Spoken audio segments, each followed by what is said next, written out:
Pernahkah kamu merasa hidup ini terlalu bising? Notifikasi terus berdatangan, berita penuh emosi, komentar orang yang memancing amarah. Semuanya seakan-akan memaksa kita untuk bereaksi cepat. Tapi tahukah kamu, ada sebuah kekuatan tersembunyi yang sering kita abaikan. Kekuatan itu adalah diam. Hari ini kita akan membahas 10 filosofi tentang diam di tengah kegaduhan. Mari kita mulai.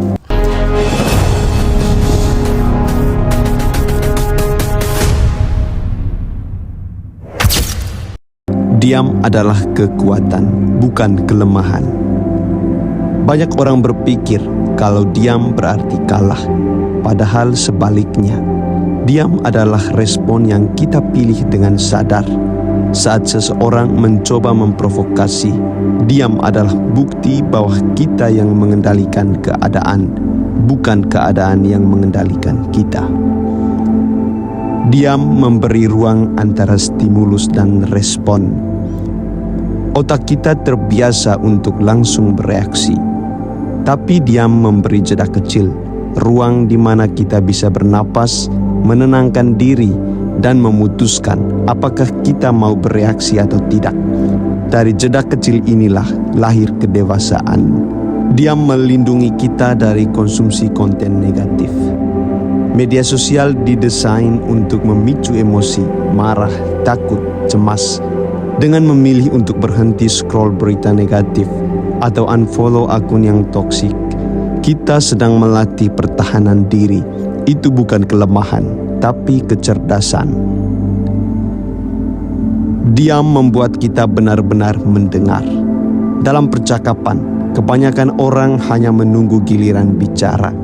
Tapi kalau kita benar-benar diam dan mendengar, bukan hanya kata-kata, tapi juga perasaan lawan bicara, maka percakapan akan jauh lebih bermakna.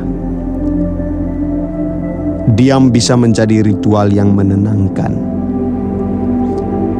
Diam bukan selalu tentang tidak bersuara. Bisa juga tentang menemukan momen hening di tengah kesibukan, menikmati kopi tanpa ponsel, berjalan kaki sebentar atau menatap jendela. Itu bisa menjadi jangkar ketenangan di tengah rutinitas yang penuh tekanan. Tidak semua hal perlu dikomentari. Zaman sekarang membuat kita merasa wajib punya opini tentang semua hal. Padahal, tidak semua hal harus kita ikuti atau kita komentari. Diam dalam hal ini adalah kebijaksanaan, bukan kebodohan. Diam untuk introspeksi diri.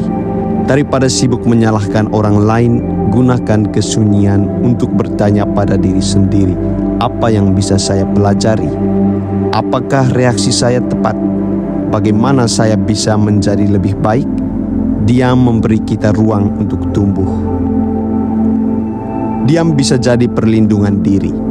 Tidak semua orang berhak tahu isi hati, cerita, atau mimpi kita. Diam adalah cara untuk menjaga energi dan privasi kita tetap aman. Diam menghubungkan kita dengan alam. Coba berhenti sejenak, pergi ke alam, dengarkan suara burung, angin, atau aliran sungai. Itu adalah tombol reset alami bagi pikiran yang lelah. Alam tidak berdebat, ia hanya ada. Dari alam, kita belajar menemukan ketenangan sejati. Diam adalah praktik, bukan tujuan akhir. Diam bukan berarti pasif atau kabur dari konflik selamanya.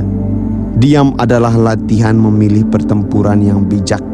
Kadang kita perlu bersuara, tapi dengan diam, kita belajar bicara dengan energi penuh, pikiran jernih, dan niat yang jelas, bukan karena emosi sesaat.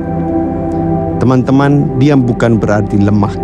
Diam adalah seni mengendalikan diri, menemukan ketenangan, dan menjaga kedamaian batin. Jadi, kapan terakhir kali kamu benar-benar memilih untuk diam?